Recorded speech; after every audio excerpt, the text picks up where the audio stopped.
Alunos e alunas, nerds e gamers, bem-vindos a mais uma aula da Academia de Nerds. Eu sou o Digão e hoje, no dia dessa gravação, dia 19 de fevereiro, acreditem ou não, é aniversário de Bruce Wayne, também conhecido como Batman. Parabéns, morcegão. O Bruce Wayne é o Batman. Tantã. Revelações, eu não sabia.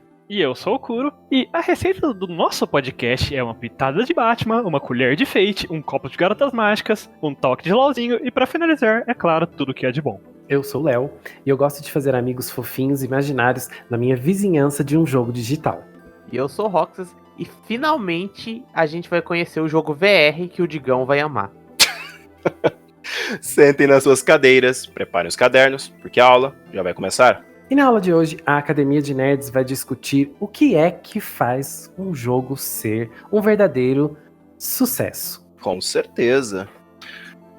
Eu acho que é muito engraçado até de falar disso, porque assim, se a gente parar para analisar, o mercado dos videogames, né, é algo que explodiu e foi aumentando de forma assim, até bizarra, né, se a gente for acompanhar geração Nintendinho, Super Nintendo e por aí foi.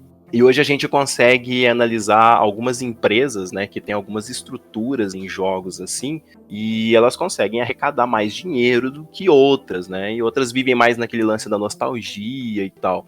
Uma empresa que o pessoal gosta de sempre mencionar, falar que ela é diferentona do rolê, é a própria Rockstar, né. A Rockstar é bem famosa pelos seus jogos, né, que nunca são, como a gente pode falar, dentro da bolha, né, sempre fora da bolha de alguma forma. E também tem aquelas empresas, né, eu não vou me lembrar o nome da empresa, mas que teve aquele jogo do ET que ela tenta apagar da existência que ela criou o jogo, né. Tem vários casos, né. Pô, aquele do ET era foda. Eu não lembro, mas é Atari, né? Porque o jogo saiu depois, eu acho que era a Atari mesmo que fazia aquele jogo.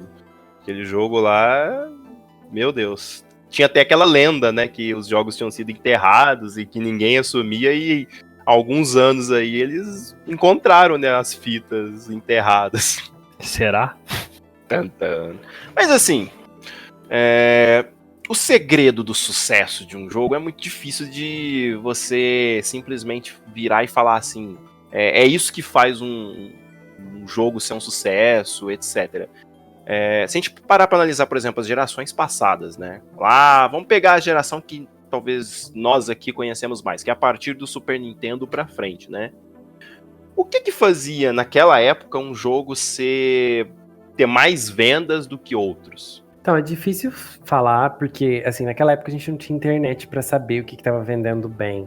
A minha referência, pelo menos, era o que o pessoal tava jogando nas locadoras, sabe? Ou o que tava nas revistas, né? Nas capas de revistas de jogos e tal. Então, essa era a nossa referência, pelo menos a minha, né? Na minha infância, assim, era a minha referência. Hoje em dia, você ver listas, né, de jogos mais vendidos de Super Nintendo e tal, e nem sempre refletiam a minha realidade, assim, né, a minha experiência com jogos, que o pessoal gostava e tudo mais. Eu sou bem parecido com o Léo, eu chegava na locadora e perguntava, ô tia, qual jogo que estão mais alugando? Aí ela falava, esse aqui estão alugando a semana inteira, então eu pegava ele pra me experimentar, porque eu achava que ia ser alguma coisa incrível que alguém tava jogando, né, mas nem sempre era, né. É porque, assim, principalmente naquela época, né, que você tinha um hardware mais contido, os programadores, etc., eles tinham que literalmente fazer muitas mágicas, né? Então existiam alguns truques para deixar talvez os jogos mais difíceis, etc. Só que também é muito difícil de dizer quais que eram os jogos exatos ali que faziam um grande alvoroço da galera, ou se era de uma estrutura específica, porque jogo tem muito esse de gosto, né? É igual perguntar qual que é o filme favorito de cada um aqui, né?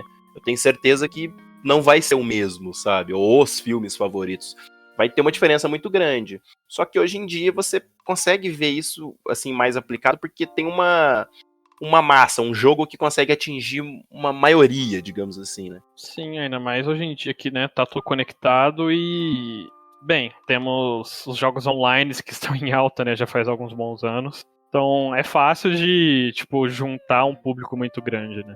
A gente pega, por exemplo, na nossa época aí de Super Nintendo pra frente, por exemplo, os RPGs do Super Nintendo que mais faziam sucesso naquela época, que a gente talvez conheceu pouco, foi conhecer até um pouco mais tarde, né? Porque quando eu tinha meu Super Nintendo, eu posso estar muito enganado, mas que eu ganhei meu Super Nintendo com 4 anos, então RPG não era tanto a minha praia, mas um exemplo muito clássico, mudando o gênero, jogo de corrida, por exemplo, que pra gente, pelo menos eu acho que nós todos aqui, temos uma grande nostalgia, a gente gostava muito de Top Gear, né? E ele não é um jogo que é tão famoso lá fora, né? Sim, e tipo, entra muito em conflito, né, com o que a gente tava falando, porque agora mesmo, porque é um jogo que, quando eu era pequeno, pra mim, era tipo um dos jogos mais populares do Super Nintendo ever, né? Eu só fui descobrir depois de muito mais velho que, tipo, lá fora realmente não é tão popular, né? Tipo, não é muito conhecido. Eu acho que entra até que alguns filmes, né, se encaixam muito nisso, né? Como As Branquelas e tal. Que é o tipo de coisa que quando a gente assiste, quando a gente tá num espaço menor, assim, a gente fica, nossa, isso aqui deve ser muito popular, porque todos os meus amigos assistiram, todo mundo gosta, todo mundo jogou, sabe? Aí de repente você descobre, agora com o advento da internet, que tipo, o negócio não, era bem nicho, mas foi o público brasileiro que gostou mesmo. Eu não sei se vocês chegaram a conhecer, mas tinha um jogo no Super Nintendo que era aquele, como é que chama aquele ratinho? Corre super rápido, longuinho. O ligeirinho. Ligeirinho. Só que tinha um mod desse jogo pro Super Nintendo que era exatamente do Sonic. Eu joguei. Vocês lembram disso? Por isso que estou falando Sonic, porque eu joguei. Então, eu tô falando isso, gente, porque assim, esse jogo do Sonic era a febre da época aqui no bairro, aqui na locadora que tinha no bairro. Então, assim, pra mim, esse jogo era super famoso. E até eu entender que, na época, Sonic não fazia parte da Nintendo e não poderia existir um jogo do Sonic de verdade pro Super Nintendo, demorou.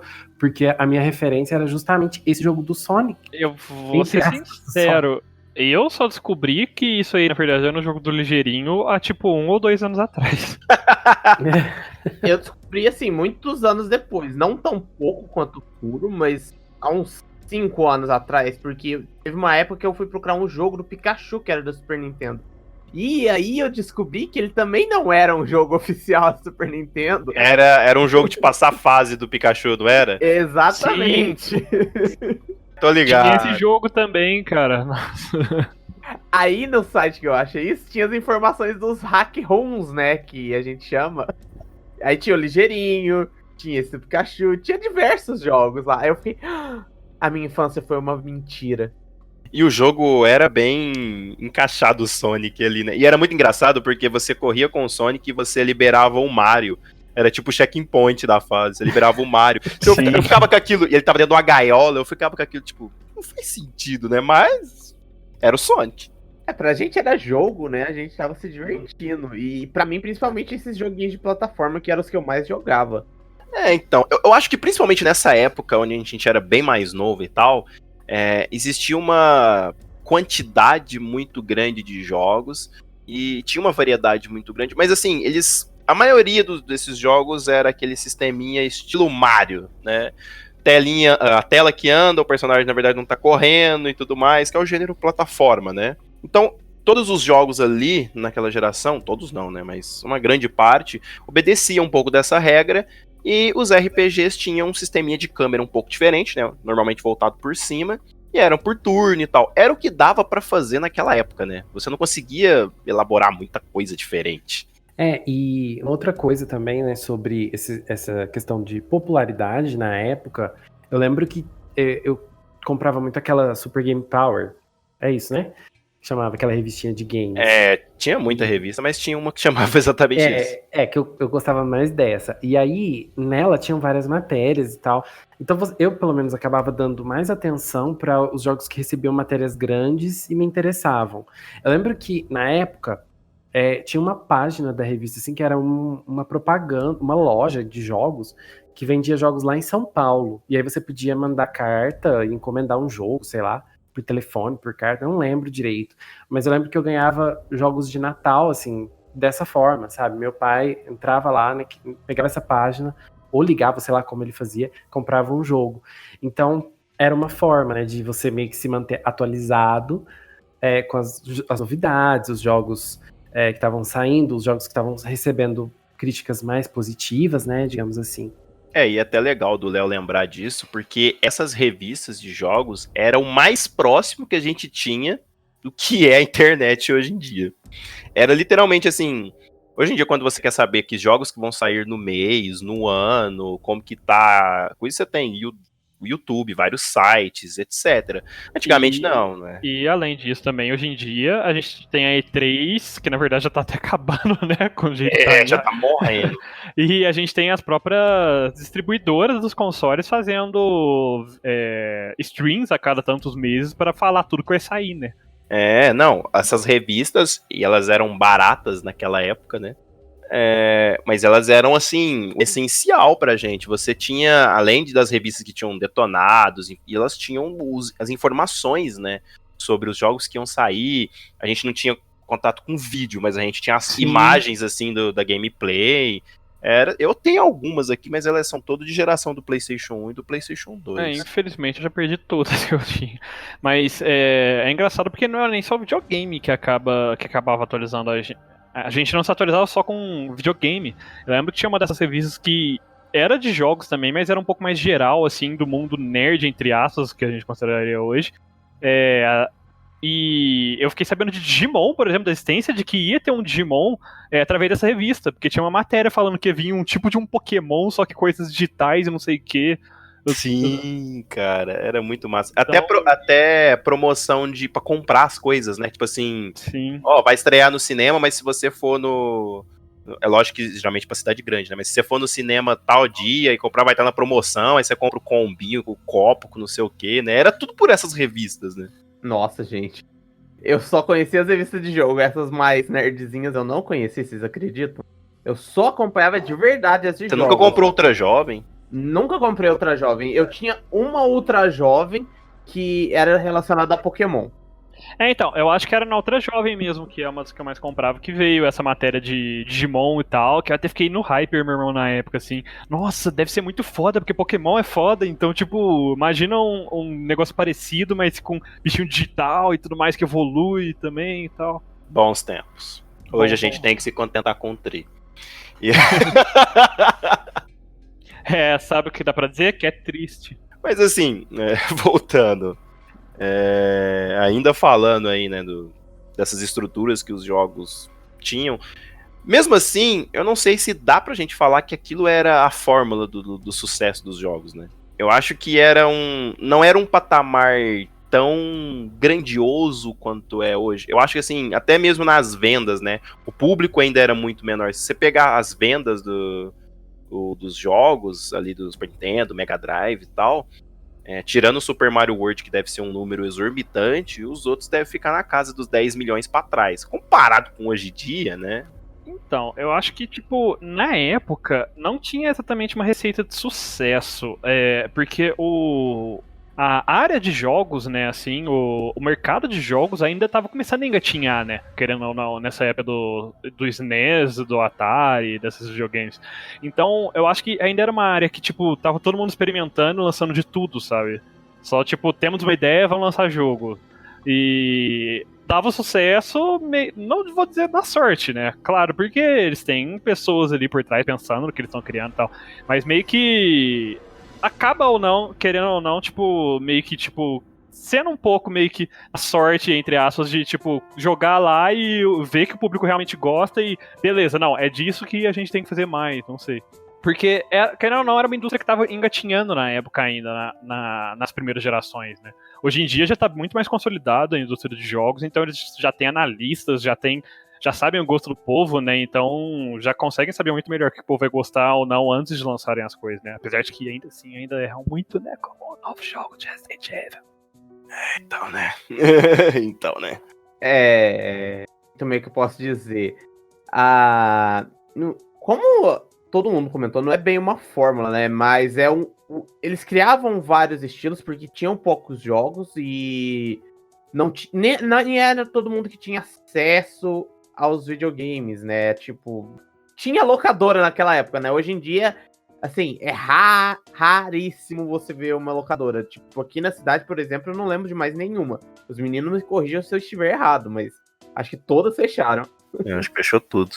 Então, hoje em dia o videogame tem um acesso maior pro público, né? Então é mais fácil de se adquirir jogos, conhecer as coisas. Então, naquela época, eles lançavam um estilo de jogo e ele ia seguindo aquele caminho. Então, meio que era uma febre, o pessoal copiava o Super Mario porque dava certo. Alguém copiava um RPG que dava certo e ia assim, dando um Ctrl-C, Ctrl-V nos jogos com as modificações, é claro. Tem muito jogo que, se você parar pra analisar assim, é literalmente um jogo, a mesma coisa de um outro com skins diferentes, etc. Lógico que foram criadas várias franquias, né, que a gente conhece hoje, foram criadas nesse momento, né? O próprio Final Fantasy aí, que é hoje, se não é o maior RPG, é um dos maiores aí que todo mundo vai pensar, lembra, né? Mario, Final Fantasy, o próprio Sonic, né, Donkey Kong. Então, Metroid, são várias franquias que depois elas foram meio que se remodelando. Eu acho que a partir do PlayStation 1, que, né, o PlayStation 1 já é aquele console que abriu mais portas, os programadores puderam trabalhar mais livremente, entre aspas, né, mais junto com a Sony, né, que era aquela proposta deles no início. Eles começaram a ter lá mais liberdade, assim, e aí começou a meio que surgir uns negócios diferentes, né, umas novas franquias que até estão voltando agora, né, ganhando remake e tal. Sim. E a indústria já começou a ficar um pouquinho mais, se consolidar um pouquinho mais, né, a partir dessa geração. Então, como você mesmo disse, tipo, já começou a ter franquias muito mais recorrentes, né, agora. E já começaram a... Assim, ainda experimentam, sempre vão experimentar com jogos, né, na indústria, mas agora já sabiam um pouquinho melhor o que o público queria, né, também. Então, muitas vezes as empresas maiores já lançavam aqueles jogos que eram hits certeiros, né?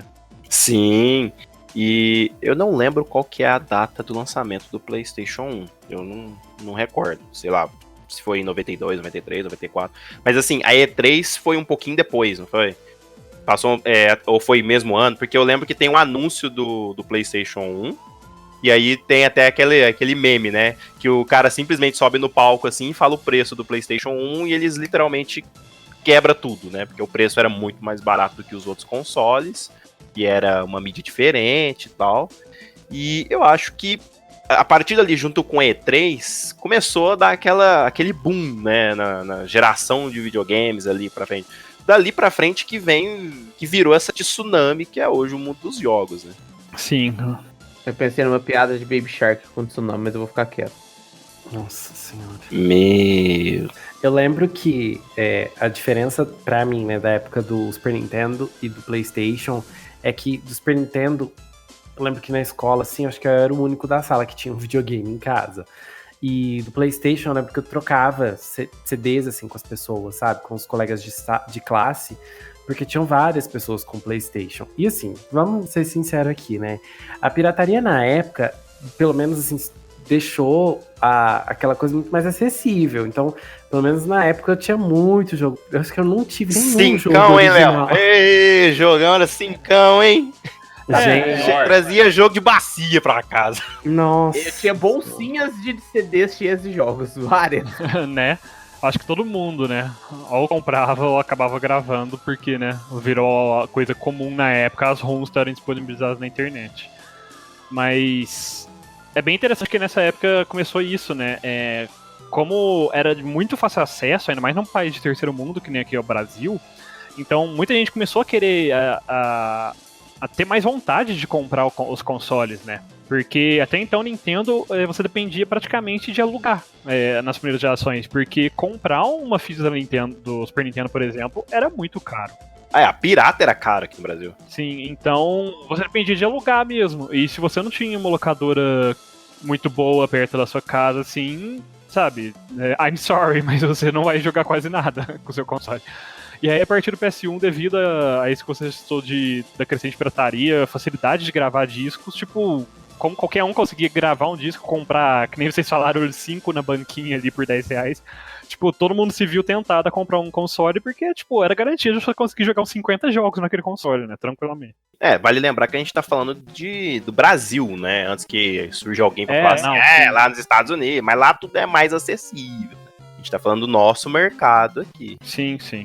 E é assim, é bem engraçado até de pensar, né? Porque, por exemplo, vocês sabem qual que é o jogo os jogos, né, que mais venderam no PlayStation 1? Assim, chutando. Cara, excluindo Final Fantasy VII, que eu acho que deve ter vendido muito, eu chutaria algum PES, algum Cara, futebol. eu vou chutar que Crash Bandicoot tá no meio. O Léo, quer falar algum? Eu não faço a mínima ideia. Tirando o Final Fantasy VII também. Os jogos que mais venderam no PlayStation 1 foram Gran Turismo. Olha, faz sentido. Muitas pessoas jogavam Gran Turismo e o GTA 3. O GTA 3 também era um jogo que eu via muita gente comentando e comprava porque o pessoal comentava, sabe? GTA 3 é do Play 2, não é? Não, não, GTA 2, perdão, tô confundindo os números. É porque o 3 foi o primeiro que saiu pro PS2, depois teve o Vice City e o San Andreas. Mas eu não lembro. Tipo assim, eu sei que os jogos que mais venderam foram o Gran Turismo. Agora, o Final Fantasy VII, eu não me lembro. Deve ter vendido muito, mas se é isso que vocês estão querendo saber, mas eu não lembro a lista inteira. Mas eu lembro que os primeiros é o vendido do Gran Turismo. Tipo, eu acho que todo mundo que eu conheço, assim, da época, assim, quando eu era criança,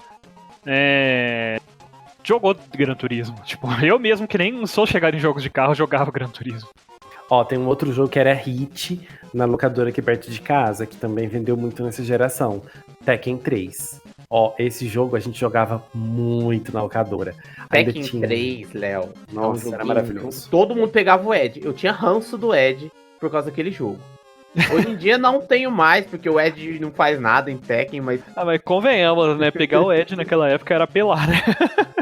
Não, era Nossa, roubar. que arrependimento. Era roubar. Porque ele era muito fácil de você impedir seu inimigo de fazer qualquer coisa, né? Porque sair apertando qualquer botão, ia sair dando voadora, cambalhota e o caramba 4, assim, e ninguém te acertava. E vale dizer que o combo dele do 3 é a mesma coisa até hoje. São os mesmos botões, os mesmos comandos. Que botão, fi? Você aperta qualquer coisa lá que sai, né? Até pra frente, aperta a bolinha, aí você começa a alternar. X bolinha, Pra X frente, bolinha, não, não preocupa não, gente. Você pega o controle assim, ó, vai batendo com a mão assim, ó, vai esmurrando que sai tudo dele. Pula, dá, vixe, estrela, Eu jogava com o Gon, era fácil também. Apertava a bolinha e pra trás ele ficava rodando e pulava. Voltando aqui, pela lista, assim, se você pegar pra analisar a lista de mais vendidos do PlayStation 1, eu não lembro quais são os outros videogames dessa geração, então, né? Mas, enfim, Nintendo 64 e tal, você percebe que, assim, muita coisa foi criada ali, né? O próprio Mario 64, o Ocarina of Time, são jogos que criaram uma estrutura para serem utilizadas, mas ainda não tinha uma predominância de estilo, né? Só um segundo que... Ficou muito engraçado, Mario 64 Ocarina of Time. Quero muito jogar esse jogo com o Mario salvando a Princesa Zelda. Com a Ocarina nas mãos. Mas sim, e uma coisa que a gente pode perceber nessa época é que RPG estão fazendo bastante sucesso, né? Se você olhar as listas de mais vendidos nesses consoles dessa geração, a gente tem vários RPGs. No PlayStation a gente tem Final Fantasy, obviamente, vários Final Fantasy. A gente tem no 64 Zelda. A gente tem até alguns Dragon Quests que venderam muito na época também. E é interessante, porque os RPGs foi nessa época que ele começou a ter crescer, né, nesse mercado de jogos bastante. E foi chegando uma década, no começo de 2010, mais ou menos, começou a ter uma queda bem grande, né, na venda de RPGs como um todo. Sim. Eu acho que o RPG ele tem um impacto até nas próximas gerações, porque, assim, uma grande parte dos jogos começaram a ter aquilo que eles chamam de elementos de RPG. Às vezes o jogo é ação, mas aí ele tem uma árvorezinha de habilidade e tal, pra você upar aqui. O próprio Homem-Aranha, né, que a gente assistiu algum tempo atrás, tem lá as skills, negócio. Então, vários jogos foram herdando essas coisas. Só que o RPG mesmo, propriamente dito, ele teve uma queda, assim. Sim. E ele voltou a entrar em ascensão, né, nos últimos anos, né, de novo, mas mais porque agora eles estão buscando elementos de ação, né, de outras coisas para mesclar no RPG. Porque RPG por turnos mesmo, por mais que, por exemplo, a gente aqui, eu acho que todo mundo aqui adora, é algo que não tem mais vendido muito ultimamente. É até estranho, porque, por exemplo, no anúncio recente da Riot, que eles vão lançar um jogo do cenário de LoL que é por turnos, cara, a quantidade de gente falando mal, assim, nossa, vai ser por turno, que merda, não sei o que e tal. Por turno é muito chato, é muito irritante. Então, tipo, você vê que realmente mudou a visão das pessoas com relação ao estilo de jogos, né? E eu acho que a RPG sofreu muito com isso na década anterior. E é interessante que tem uma entrevista de um dos CEOs, eu acho, da Square Enix, que ele comenta sobre a venda de RPGs no cenário global. É muito interessante que ele fala que eles ficaram impressionados, né, nas décadas passadas, quando começou a, tipo, estourar ao redor do mundo, porque eles sempre fizeram RPGs meio que voltaram pro mercado japonês. Final Fantasy e os outros RPGs. E eles ficaram impressionados quando começou a vender ao redor do mundo inteiro, tipo, pra caramba, sabe? E aí, ao longo do tempo, eles começaram a fazer RPGs pensando no cenário global, e aí começou a cair muitas vendas. E aí eles perceberam que, tipo, tinha alguma coisa errada. Então eles voltaram a tentar fazer RPGs meio que não pensando no público japonês, mas tipo tentando voltar às raízes, entre aspas, assim, né, do que eles queriam fazer com os RPGs, porque eles perceberam que o que o povo gostava era realmente o que eles faziam antes. E quando eles começaram a realmente pensar no público global, começou a cair muito, eles ficaram tipo, cara, é porque a gente tá mudando demais, sabe? O que o pessoal gostava não era isso. Eu não acho que seja esse o maior problema, sabe? Eu acho que não foi, tipo, a mudança tão grande que prejudicou. Acho que o que prejudicou também foi um pouco a mudança global, sabe? Muitas pessoas começaram a ter 2 empregos, o pessoal que jogava os games cresceu, sabe?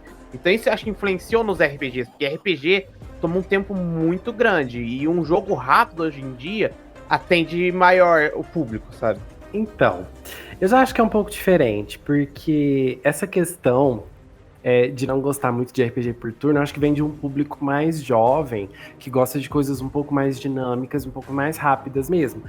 Porque é difícil saber, né? Óbvio, assim, uma análise mais profissional. Mas pelo menos o que eu vejo é que esse público que gostava desse estilo, esse público mais velho, né, que gostava desse estilo de RPG, ainda busca RPGs por turno, né? E muitas vezes esse público encontra esses RPGs de novo lá nos RPGs que são voltados mais para o público japonês, né? Os JRPGs, e que ainda alguns são por turno, né? Que mantém essa estrutura.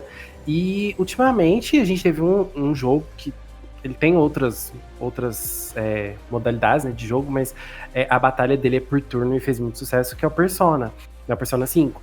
Então, eu acredito, né, que essa questão de RPG por turno não morreu por completo. Mas o público em geral, principalmente o público mais jovem, não gosta tanto desse estilo, porque eu acho que gosta de uma coisa mais dinâmica. Sim, então, não é que morreu, mas deu uma queda muito grande, sabe, em favor. É bem a temática do cast até, né? Deixou de ser uma receita de sucesso garantido, quase, né? E agora já se tornou um pouco mais nicho, por assim dizer. Se você parar pra pensar e perguntar pra galera, tipo, a geração do PlayStation 4, Xbox One, etc., qual que é o principal RPG pra eles, eles vão falar The Witcher 3 e talvez Dark Souls, não sei. Assim, a grande maioria, óbvio que vai ter gente que vai optar por outros, Pokémon também. Pokémon é uma franquia que tá aí até hoje e é por turno, né? Só que assim, a gente entende, tem alguns diferenciais. Eu acho que sim, tem muito a ver, às vezes, até com o tempo, que é mais corrido e tal, mas lança tão pouco jogo por turno hoje em dia, assim, RPG por turno, que eu não sei, eu acho que é mais o lance da geração. Querendo ou não, essa nova geração, ela já tá numa pegada totalmente diferente. A gente pode citar até League of Legends e Dota, o Dota clássico. Eles têm diferenças, sabe? Sim, mas só pegando o último gancho nessa parte de RPGs, você vê pelos lançamentos hoje em dia, os lançamentos AAA mesmo de RPGs hoje em dia. Como eu falei, eles estão pegando mais partes de gameplay de outros estilos também agora. O próprio Final Fantasy VII Remake que vai sair agora, ele vai ter ele vai ser mais puxado pra ação, né? Vai ser um negócio bem mais dinâmico, porque, querendo ou não, essas empresas sabem que hoje em dia RPG por turno se tornou um pouco mais nicho, então eles têm que chamar a atenção também do público novo, né? Público mais novo. E eu acho interessante porque, por exemplo, vários jogos estão meio que oferecendo esses dois lados da moeda. Porque o Final Fantasy VII a gente ainda não sabe exatamente na mão como é que isso vai ser, né, jogando, mas vai oferecer uma forma meio que você jogar meio que em turno, se você quiser, mudando ali as configurações, ou você pode jogar no modo mais instantâneo ali mesmo, por reação e tal, e dinâmico, né? Uhum. Então, eu acho que essa vai ser meio que o novo, pelo menos pelos próximos anos, talvez, vai ser o novo caminho que muitos RPGs vão tomar. Vai ter, talvez ainda tenha meio que uma parte meio por turno, mais estratégica, mas, tipo, tenta puxar pra um lado mais dinâmico pra tentar fisgar meio que os dois públicos, né? Sim. E entra naquilo que hoje em dia parece que eles andam pegando elementos de cada jogo e aplicando em tudo, né? Sim. Então você tem o lance de mundo aberto, que começou lá atrás com Far Cry, com os jogos da Ubisoft no geral, né? Far Cry, Assassin's Creed, e hoje parece que todo jogo que você vai tem aquele lance de subir na torrinha, aí Sim. revela a área, aí você vai fazendo. Então, eu gosto, é o gênero que eu adoro, Sim. Mas tem todo jogo. Bate muito nessa tecla, tipo, é um ingrediente de sucesso, né? Porque por mais que várias pessoas, principalmente a gente, assim, acaba já estando um pouco saturado desse tipo de mecânica, ainda é uma mecânica que o pessoal gosta muito e vende muito, então... Sim. É o que essa geração gosta, né? Eles gostam de pegar um jogo, e assim, parecido com algum, né? Tipo Assassin's Creed, você vai jogar um Horizon, você já sabe algumas mecânicas como que funciona, então você não tem que reaprender a jogar. Exatamente, eu acho que isso é até uma coisa um ponto muito interessante que você tocou, né? Porque, tipo, como é uma mecânica meio que você já conhece de outros jogos, você pega rápido nesse novo jogo, você não precisa ficar gastando 1 hora, sei lá, entendendo a mecânica, como é que funciona de novo, porque é uma mecânica totalmente nova e tal. Não, você já pega, você já sabe, tipo, ele te apresenta um tutorial ali de uma paginazinha de 10 segundos, já entendeu como é que funciona, porque você já jogou algo parecido antes, né? Sim, o próprio Homem-Aranha, o sistema de batalha dele é o sistema de luta usado na série Arkham. Então, se você já viu ou já jogou pelo menos um, você já sabe, mano. Você só sai, você vê lá, esse aqui esquiva, esse aqui bate, vambora. E sai pulando igual um louco ali, né? Sim, e o resto, os detalhes, né, as minúcias, assim, do combate, você vai aprendendo na hora, né? O básico você já sabe de cara e vamos jogar, né? Talvez seja por isso que toda vez que eles lançam um Battle Royale de qualquer coisa, o pessoal pelo menos joga pra conhecer. Foi assim com o Fortnite, né? Quando chegou o Fortnite, implementou o Battle Royale que era do PUBG, né? Era entre aspas, né? Já tinha outros jogos antes que faziam isso. E depois a gente viu o Apex Legends, acho que até o Battlefield fez também. Sim, COD hoje em dia tem também. O melhor era o Battle Royale que você virava galinha. Sim, Realm Royale, eu acho o nome. E é uma das febres de hoje em dia, né? Sim, e porque justamente entra muito no que o Léo falou, né? Battle Royale é um gênero que você não precisa realmente ficar aprendendo, talvez uma outra mecânica específica daquele jogo, mas é basicamente você entrar no jogo e jogar, então é muito mais dinâmico. Tipo, você entra numa partida e já sai jogando, sabe? Você não fica tendo aquela rampa pra aprender o jogo e aquela rampa também pra conhecer a história do jogo. Não, é literalmente um entretenimento, né? Você entra na partida, já sai jogando, se diverte, acabou, cansei, vou fazer outra coisa. E aí bate numa tecla até interessante. Assim, nós que já estamos numa vida adulta, né? A gente acaba tendo mais compromissos, etc. E assim, nós ainda gostamos de jogar nos jogos pra zerar, campanha e etc. Mas eu acho que aqui todo mundo tem algum joguinho rápido, né? Alguma coisa que chega, tá meio cansado, estressado, fala, mano, vou jogar um pouquinho de tal coisa e pronto. Vai lá, joga uma partida rápida e você jogou o videogame ou jogou alguma coisa no dia ou na semana, dependendo do seu tempo. Ganhou seu ativityzinho ali. Sim. Sua missão semanal. Uma pena que dependendo do joguinho você sai mais estressado. O Roxas, gente. Não, dependendo da pessoa também, né? Ele estressa muito com o LoL. Então, se vocês, por acaso, assim, né, cair na partidinha com ele for do seu time, joga direitinho, viu, gente? E ele vai sair da partida sem te falar tchau. Ele vai sair sem falar tchau. Olha a difamidade do Léo. Mentira que eu falo tchau. Nossa, e eu falo pras pessoas claramente. É só no joguinho que eu tô bravo, não levo pra casa. Não, ele realmente fala tchau, mas é basicamente assim, você jogou 3 partidas, ele vai ficando quieto conforme ele vai ficando bravo, aí chega na Altiunis e fala, tem que sair, tchau. Tipo, você sabe que ele tá muito puto. E essa questão, né, de esses jogos rápidos, assim, faz muito sentido pra quem é mais velho, né, porque não tem muito tempo, às vezes, de ficar jogando, sei lá, se você sentar, pegar um jogo que tem uma história que você tem que acompanhar, que você tem que entender e tudo, uma coisa mais imersiva. Às vezes, você, sei lá, você trabalha e estuda, por exemplo, aí você, entre um e outro, você consegue jogar uma partida, ok. E para as pessoas mais jovens também, né, porque tem essa agilidade, em alguns, ou na maioria, né, dos Battle Royale, você tem seu time, você consegue conversar, e as pessoas têm muito essa questão de fica conversando ali, né, com as pessoas que você tá jogando, que você nem conhece. E acho que isso que você comentou, Léo, sobre o microfone, também é uma coisa que virou febre hoje em dia, né? Porque antigamente você jogava com as pessoas, igual jogava um Ragnarok da vida, mas você não tinha uma maneira de conversar via microfone, né? Era só o chatzinho ali de guild, de grupinho. E eu não sei qual foi o primeiro jogo que inseriu microfone nos jogos, mas começou a virar uma febre, né? A maioria dos jogos agora tem de alguma forma, porque é uma maneira de se comunicar mais fácil. O primeiro jogo que eu joguei que tinha isso era Counter-Strike. Não faço a mínima ideia qual foi o primeiro jogo. O primeiro que eu conheci foi Counter-Strike. E é também um negócio complicado, né? Pelo mesmo lado que é bom, é importante, é legal, né, de você poder bater papo, conversar ali, falar, cuidado aí, não vai por esse lado, é também pedir pra passar raiva, né? Porque o que tem de gente sem educação na internet é difícil. O Roxas que o diga, né? Aproveitando que a gente tirou esse cast pra encher o saco do Roxas. Mas que mentira, eu nunca xinguei ninguém no microfone. Eu sei, tô só zoando. Só nos pensamentos. Só Olha. um chatzinho mesmo. Não, o problema, assim, pelo menos pra mim, não sei vocês, é que tem muitas vezes também que você não tá participando da treta, né? Então, tipo, duas pessoas brigando e eles estão literalmente afundando o seu time porque eles estão brigando, sabe? Sim. E você fica ali, tipo, o Isso que tem eu muito. faço? Acho que eu e o Léo já comentou que a gente tem 2 amigos que fazem isso direto. Sim. Tinha, né, porque eles não jogam juntos mais. Nossa, muitos Agora anos, parou a de gente vez, nem- né? nossa A senhora. gente nem deixa eles jogarem juntos mais, porque a gente já sabe que vai acontecer. Bem que o Roxas gosta de ver o circo pegando fogo. Olha! Revelações! Só aqui na Academia de Darts. E aí, já que a gente tá falando dessa questão de Battle Royale, eu acho que uma outra coisa que faz um jogo ter bastante sucesso é a acessibilidade dele. Porque, por exemplo, o Fortnite. Ele tá presente em quase todos os consoles, acho que ele só não tá presente no quê? No celular? E você consegue jogar de várias formas, ele é gratuito.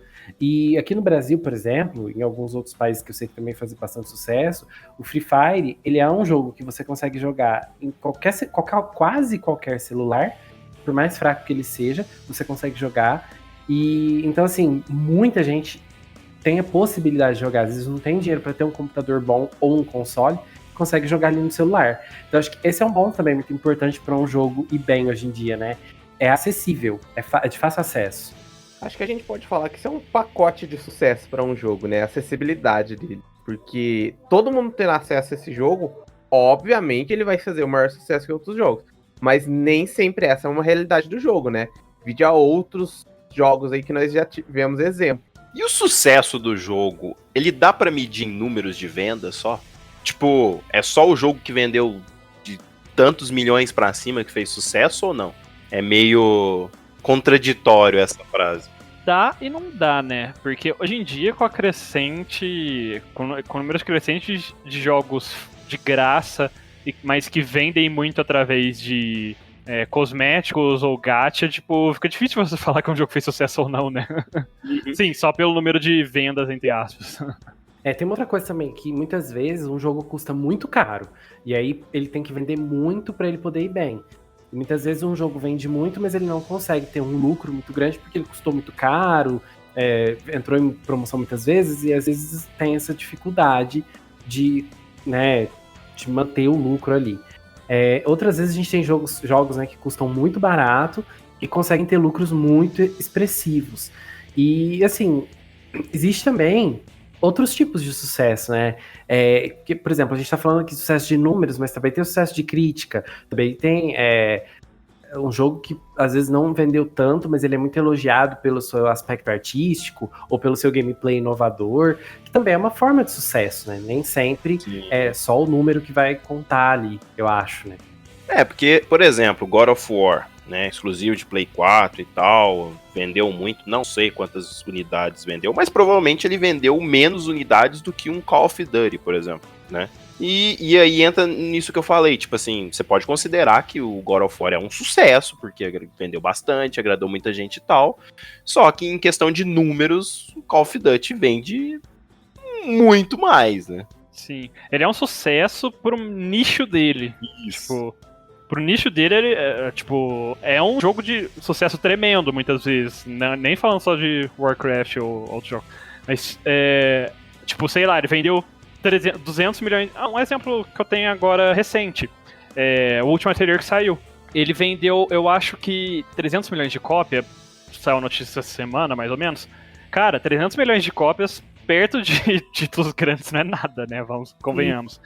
Mas foi o jogo que mais vendeu da franquia até hoje e é considerado um sucesso absoluto pra franquia. Tipo, vendeu 300 milhões de unidades? 300 mil, sei lá. Tá. Deve ter 300 mil. Né? É muito. Mas enfim, foi considerado um sucesso absoluto, sabe? Então, depende muito também de o quão nicho o jogo é, né? O quanto eles esperam da venda, o quanto foi gasto pra fazer o jogo, né? Sim. E eu acho que a gente também não pode dizer assim, os jogos que tem lá os modos online, que geralmente são os que vendem mais, né? FIFA por causa do modo de cartinhas lá, PES, COD, Fortnite arrecada muito dinheiro, igual o LoL, por causa de skin, etc. Só que eu acho que também tem as fórmulas de sucesso, como a gente já falou, né? Acabam não sendo medidas em vendas e tal. Tem também aqueles jogos de história mesmo, né? Os famosos single players, né? Que Nintendo e a Sony acho que são as maiores representantes, né, desse gênero hoje, assim.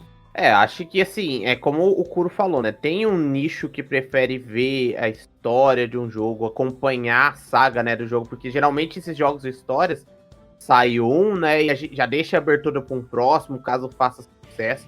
E o pessoal fica ali aguardando e assim que sai já compra, né? Então, é um jogo... A gente pode pegar como exemplo o próprio Detroit, que teoricamente e não é um jogo, né? Porque ele é mais uma história completa ali e não tem muita jogabilidade. Tem escolhas que você faz, é claro, mas é um jogo completamente focado em história. E ele foi um sucesso, mas passando algum tempo ele vai decaindo, né? Porque não tem como você ficar jogando o mesmo jogo, acho que 1000 vezes com a mesma história. Então, ele ainda conseguiu muita jogabilidade, né? Replayability, né? Que eles falam.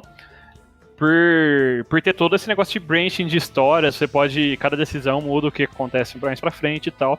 Mas ainda querendo ou não, no final do dia, é um jogo que não tem tanta gameplay e muitas alterações da história são pequenas, né? Então, a replayability do jogo, apesar de ser um pouco maior do que a maioria desses jogos que são mais contando uma história, ainda é muito limitada, né? Então, tipo, passa um tempo, já não tem mais muito o que fazer, então as pessoas vão começar a revender o jogo, e o próprio jogo vai cair muito nas vendas, né? Sim. Só a gente estilo... que é trouxa mesmo, que fica guardando esses jogos. Então, esse estilo de jogo, né, de escolhas, né, ele ganhou uma popularidade muito grande no PS3 com o Heavy Rain, né, que foi meio que o precursor, assim, que popularizou, né, esse estilo. E aí, como a gente tá falando de fórmulas, né, alguns jogos tentaram meio que usar a mesma fórmula. A gente teve, por exemplo, um que deu certo, que foi o Detroit, e outro que já não deu tão certo, que foi o Beyond Two Souls. Eu não sei se são do mesmo estúdio ou se não são, mas eles tentam seguir mais ou menos o mesmo estilo de Heavy Rain, né? O Detroit foi um grande sucesso na época, e o Beyond Two Souls foi um grande fracasso. Então são dois jogos do mesmo estilo, um que deu certo e um que não deu certo. Então não é só copiar, né, aquelas fórmulas, tem que ter mais ali. Gameplay tem que ser bom, a história tem que ser boa, né? Muitas coisas envolvidas. É um pacote de coisas, né, no final das contas, porque até essas experiências que a galera gosta de zoar, né, é um filminho e tal, mas tem que ter tem que rolar a interação ali de quem tá jogando, entre aspas, ou assistindo, sei lá, com aquela história. Então tudo tem que funcionar. Esses jogos single players, eu acho que eles acabam tendo que ser um pouco melhores, ou até muito mais melhores do que esses jogos que é literalmente modo online. Porque eles têm que prender o cara naquela história ali pra fazer ele jogar, que seja uma vez só, mas ele tem que aproveitar o máximo e curtir, sabe? E além. Entra muito, principalmente aqui no Brasil, que jogos são salgados, né? Um jogo AAA, por exemplo, geralmente vai custar R$250 aqui no lançamento. Tipo, você tem que conseguir fazer justificar a pessoa querer gastar R$200, mais de R$200 num jogo, né? Então tem que ser um jogo que ou a pessoa gosta muito da franquia, ou tem uma jogabilidade muito foda, ou a história é muito foda, tipo, ou tudo, né? Dependendo da exigência da pessoa. Sim. Então, que nem você falou, tem que ter o nível de exigência para esses jogos que não são online acaba sendo muito maior, porque você tem que gastar muito dinheiro para você conseguir jogar, muitas vezes. Então, tem que justificar pra pessoa ela tá gastando aquele dinheiro. Enquanto um jogo online, geralmente, a pessoa, sabe, eu provavelmente vou jogar online isso aqui. Eu vou jogar 500 horas online, pelo menos, nesse jogo. Então, tudo vai bem. Pagar, né? Você vai pagar o jogo. A nível de entretenimento, ele vai se pagar fácil. Ainda mais se você pensar que em um cinema você gasta R$20, R$30, ou até mais, dependendo da cidade que você mora, pra assistir um filme de 2 horas. Você vai jogar 500 horas de um jogo, então se paga fácil. Como a gente tá fomentando sobre esses assuntos sobre jogos online, voltando um pouquinho atrás no Fortnite, eu acho que uma nova coisa que ele inseriu nesse pacote, né, foi o crossplay.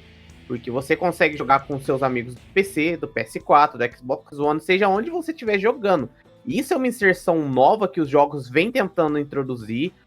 Tem o Dauntless também, que agora vai lançar a versão para Switch com crossplay do PC. Então, acho que esse é um elemento novo para os jogos, né? Talvez venha a ser algo incluso no pacote, né, dos jogos no futuro, não sei. Sim, se os consoles continuarem ainda aí na ativa nas próximas gerações, imagino que sim. A tendência é literalmente tudo ter crossplay, né? Até a Sony, que é muito conhecida por não gostar de crossplay, tá cedendo ultimamente. Eu acho que imagino que tudo dependa da execução disso, né? O crossplay é uma coisa muito, muito interessante, porque você pode jogar com seus amigos em variados consoles, você não precisa, sabe, às vezes, sei lá, o Rockstar tá jogando no Switch aí, Fortnite, eu tô jogando no PlayStation 4 aqui, a gente entra no jogo, vê que os dois estão online ali, já continua jogando, ninguém precisa ir passar pro Switch pra jogar e vice-versa. Só que depende de como isso vai ser executado, né? Infelizmente a gente mora num país, né, tropical. E às vezes as coisas, quando chegam aqui, exigem um pouquinho mais, né? Assim, eu não sei, eu não sou o mais apto pra falar de como que funciona um crossplay, se precisaria de uma banda de internet maior, enfim. Não necessariamente, Digão. O que demanda isso mesmo é o próprio servidor, né? Eles têm que ter um servidor capaz pra isso. Até porque, às vezes, você não tem 2 consoles, sabe? Não é todo mundo no país que tem 2 videogames, igual a gente que gosta muito de jogos. Então, por exemplo, você vai jogar no Switch, igual você falou, eu vou jogar no PS4, e depois vai entrar o Kuro e vai jogar com o PC com a gente. Então são 3 servidores diferentes pro mesmo jogo, sabe? Então acho que é um pouquinho mais da própria empresa trabalhar isso de forma correta, né? É claro que isso não é possível em todos os jogos, mas, né, quanto maior tiver essa experiência, eu acho que eles conseguem atingir um público maior. Eu acho que entra naquela gama de tecnologias no estilo do Stadia, né? É algo que a gente quer muito que funcione, que dê certo e tal, mas a gente não sabe como vai ser, né? É que essa acessibilidade acaba sendo, tipo, não é um ingrediente que define que vai ser um sucesso o jogo, mas é aquele ingrediente X, né, literalmente, que, tipo, é o que define, é o que ajuda pra caramba se um jogo vai ser um sucesso de vendas ou de consumo, né, pelo público ou não. Porque ele tá disponível em muita plataforma e com crossplay, com muitas formas de jogar, assim, diferentes, é muito mais fácil dele ser difundido, né? Mas não necessariamente é o fator principal pra realmente um jogo ser um sucesso garantido. Com certeza. Mas assim, parando pra analisar, assim, o futuro dos jogos, né? A próxima geração, final desse ano já, provavelmente, né? Se não tiver mais nenhum adiamento, né? Porque esse ano que tá tendo é adiamento, mas provavelmente vai sair PlayStation 5, Xbox, eu sei lá qual que é o nome do novo Xbox, Series X, sei lá. O novo X caixa aí vai sair. E qual que seria, assim, olhando hoje, assim, como a gente não faz ideia de que jogos que vão sair e tal, mas dá pra gente pelo menos pensar em como que vai estar o mercado de jogos daqui 2 anos, 3 anos? Eu vou ser sincero que eu não sei se eu vejo muita diferença pro jeito que tá agora. Não no sentido de estilo de jogo, né? Porque eu não consigo imaginar o que vai estar fazendo sucesso. Mas eu acho que o estilo de lançamento de jogos, eu acho que vai estar mais ou menos do mesmo jeito. Sabe? As empresas tentando lançar um jogo, depois lançaram uns packs de DLC para manter os jogos vivos, promoções nas lojas virtuais. Acho que cada vez mais, né? O mercado digital ganhando mais força. Acho que vai seguir mais ou menos, né? As lojas virtuais da Nintendo sempre uma porcaria. Então, assim, vai seguir mais ou menos sempre nesse estilo. Eu acho, assim, que esses jogos online, né? Que esses modalidades igual Fortnite e tal, acho que sempre vai ter. Pode ser que essa febre do Battle Royale, ela se estenda um pouco, abaixe um pouco daqui a um tempo, ou permaneça, né? Nunca se sabe. Essas franquias de jogos online que saem, normalmente são franquias anuais, né? FIFA, COD, etc. Eu acho que elas vão continuar no mesmo estilo, sabe? Em algum ano vai ter uma baixa, porque o pessoal vai estar cansado de tal estilo, e aí eles vão lançar voltado para uma outra coisa. E no caso de cada empresa, eu acho que vai focar mais em alguma coisa. A Sony tem esse lance de focar nesses jogos single players, né? Nessas grandes histórias e tal. Eu já tenho uma visão um pouquinho mais radical. Eu acho que não vai mudar radicalmente, mas eu acho que a gente vai começar nessa geração, a gente vai começar a ver uma mudança de paradigma aí de como são lançados jogos e disponibilizados jogos, né, como um todo, e o próprio estilo dos jogos, né? Eu acho que deve dar uma mudada boa agora nessa próxima geração. A gente já tem visto um pouco com o Nintendo Switch, né? Virou basicamente a plataforma de jogos indies, de ports e tudo mais. Ele trouxe essa portabilidade, você carregar o Switch em todos os lugares. E trouxe uma mudança, né, de como são lançados os jogos, né? Porque antes, jogos indies era basicamente restrito a PCs. E hoje em dia ele trouxe toda essa plataforma para pequenas empresas e grupos crescerem, né? Então eu acho que nessa próxima geração agora, da Sony, da Microsoft, agora com o Switch, a gente passa a ver nos próximos 3, 4 anos uma mudança boa, até nada tão radical, mas uma mudança boa de como são tratados os jogos, eu acho. A minha visão é um pouquinho diferente também. Eu acho que os jogos que vão, pelo menos os PlayStation, vão começar a tomar um tempo maior para ser lançado, sabe? Esses jogos exclusivos, do Last of Us, Uncharted, sabe? Os jogos mais exclusivos, God of War, porque eu acho que a forma que eles têm usado pra esses jogos tá um pouco cansativa e o pessoal tá parando, sabe? Tá deixando meio de lado, eles estão indo mais pro jogo online, estão se divertindo mais nesses jogos rápidos, então as empresas estão gastando muito e estão tendo pouco retorno. Então eu acho que a ideia, né, é lançar um jogo criativo, muito pensativo, então eles vão demandar um tempo maior para diminuir custos, né, também do jogo e pensar melhor como lançar esse jogo. Até porque se for verdade, né, aqueles vazamentos que a gente tem de PlayStation 5, ele vai ter retrocompatibilidade com todos os PlayStation, então eles vão ter muitos relançamentos para fazer. Então dá pra desviar um pouco a atenção do público e pensar mais nos jogos. Além de gráficos, né? Mas acho que gráficos aqui na academia ninguém dá muita bola, né? Eu, pessoalmente, não dou bola pra gráfico. Meu amigo, eu tô jogando Digimon World 3 todo ano aí, cara. Quando chega no modo de batalha, aquela tela tudo quadriculada, assim. Você vê os polígonos voando na sua cara, assim. Gráfico é o de menos. É difícil de dizer, assim, sabe, o que vai ser. A gente pode especular, pode pensar. É lógico que esses jogos de grandes orçamentos, né, são sempre muito complicados, né? Você pega GTA V, por exemplo, quanto que eles não gastaram, mas também o quanto que eles não arrecadou, né, que é esse negócio. Então, eu discordo um pouquinho dessa visão do Roxas, de que gasto tá muito alto e o retorno tá muito pouco. Pelo menos para jogos AAA, na maioria, o retorno tá muito alto ainda. Só você pegar pelas vendas de God of War, por exemplo, de Homem-Aranha. Homem-Aranha foi um dos jogos que mais vendeu do PS4. Então, eu acho que o retorno ainda tá muito grande se o jogo vinga. Mas quantas vezes o Homem-Aranha não foi adiado? Não, sim, com relação a tempo, eu concordo que vai gastar um pouco mais, que é necessário gastar um pouco mais de tempo, mas tô falando que eu discordo que os jogos estão tendo um gasto muito alto e um retorno muito baixo em questão de lucro. Eu não lembro exatamente, mas o Homem-Aranha eu acho que ele vendeu perto dos 10 milhões. Tipo, por aí. Foi mais ou menos junto com o próprio God of War, sabe? Eu lembro de ter visto uma notícia em algum lugar. É porque assim, a Sony. Vou dar um exemplo da Sony, que é o que eu mais jogo atualmente. Ela chegou num patamar que ela já tem muitas franquias, né? Então eu acho que mesmo demorando muito pra se fazer, por exemplo, um novo Homem-Aranha 2, naquele espaço de tempo ali pra sair o próximo, ela consegue encaixar outros jogos, sabe? Talvez ela não consiga encaixar, tipo, 3 AAAs exclusivos deles por ano, mas um a cada 2 anos, ou enfim. A receita do sucesso é muito difícil, não é, Léo? Olha, é muito difícil, mas a academia tá em busca também. Então, se você tiver uma dica pra gente, manda, porque a academia quer saber a receita do sucesso. Bom, mas aqui cada um tem uma opinião totalmente diferente, né?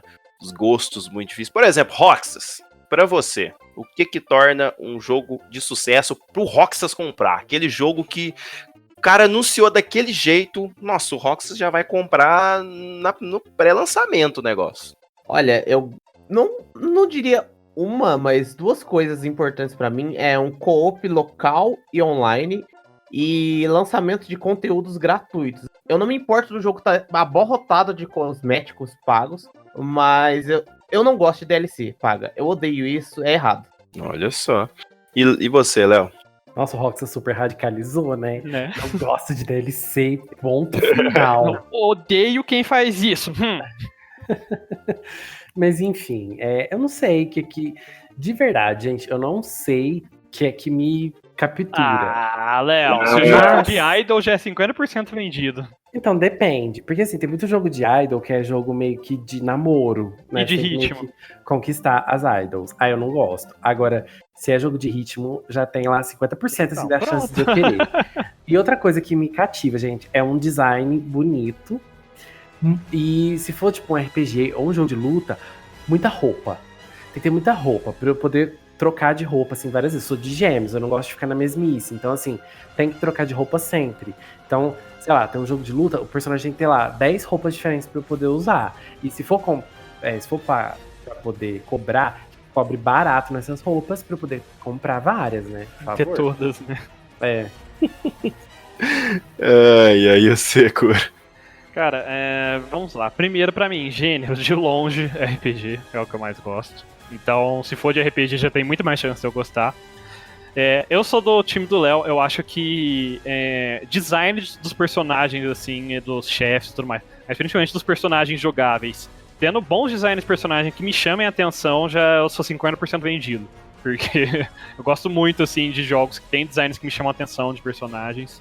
E no final do dia, uma mescla boa, assim, de combate que não se torne maçante, principalmente RPG, porque RPGs costumam ser jogos longos, então tem que ter um combate minimamente decente, né, pra você conseguir se aguentar jogando ao longo da história.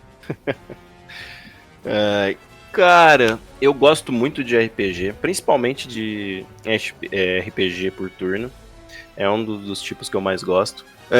Desses RPGs mais voltados para ação, eu gosto principalmente quando você tem aquele lance de coletar várias armas e para matar tal bicho você precisa de um item específico, uma arma específica, ou farmar, sabe, etc, para você conseguir derrotar ele com mais facilidade. Eu gosto muito disso. E, no geral, assim, os jogos que mais me atraem são jogos de terceira pessoa, com um mundo aberto e aquela árvorezinha de habilidades pra você sair capturando tudo.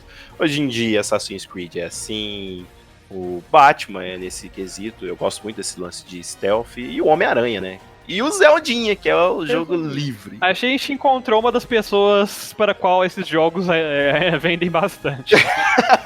Tá aí, ó, pra quem tinha dúvida de, nossa, realmente tem alguém que gosta, que não se cansou e ainda gosta muito desse tipo de jogo? Tem aí o Digão. Eu jogo todos os Assassin's Creed, tudo que é mundo aberto, eu particularmente gosto muito. Eu adoro esse lance de você ficar fazendo quest secundária, sabe? Cada jogo desse pra mim eu gasto aí 80 horas fácil. Imagina um MMO de Assassin's Creed pro Digão. Jogos com sidequests boas, cara, tipo, RPGs, cara, eu não citei na minha parte, mas é literalmente a melhor coisa do mundo, sabe? Você se perde fazendo sidequest. Nossa, é uma delícia, não tem coisa. Você vai jogar The Witcher 3, por exemplo, é isso, cara. Você tá fazendo ali, você fala, não, vamos fazer essas duas quests secundárias aqui só pra, né, pegar uma XP. Quando você vê, você já tá 3 horas ali fazendo só quest secundária, contrato, lendo coisinha, e é muito divertido, sabe? Eu gosto quando o jogo me prende, sabe? Quando você quer jogar, não é que você tem que jogar. É uma das coisas que eu não gosto tanto assim, não é que eu não gosto totalmente, mas uma das coisas que me deixa meio chateado, assim, com o jogo online é que eu fico com uma obrigação de ter que jogar pra poder pegar XP, porque tá com a XP em dobro naquele final de semana, pra você liberar tal arminha, estilo COD, esses negócios, sabe? É uma coisa que me irrita um pouco, se você ter que jogar. Mas, e você, querido ouvinte, qual que é a receita de jogo de sucesso pra você? Comenta aí, manda pra gente. Mas agora, presta bastante atenção, porque o Léo vai passar dever de casa. Pessoal, eu sei que agora é carnaval, né? Na época que a gente estiver lançando esse cast, vai estar todo mundo sambando. Ou não, porque é todo mundo nerd, vai estar todo mundo em casa assistindo Netflix mesmo. Vai sambar na cara das inimigas. Ou Olha fitando o só. LOLzinho. Também. Tá chegando o set novo do TFT, então atenção.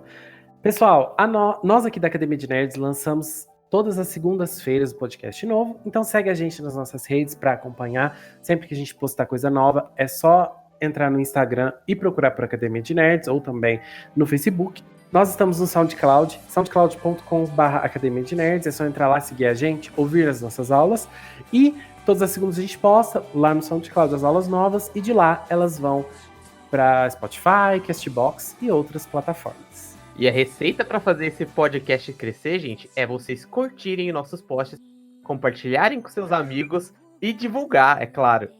Achei que você fosse falar que a receita pra fazer esse podcast crescer ia ser os Power Rangers aparecerem.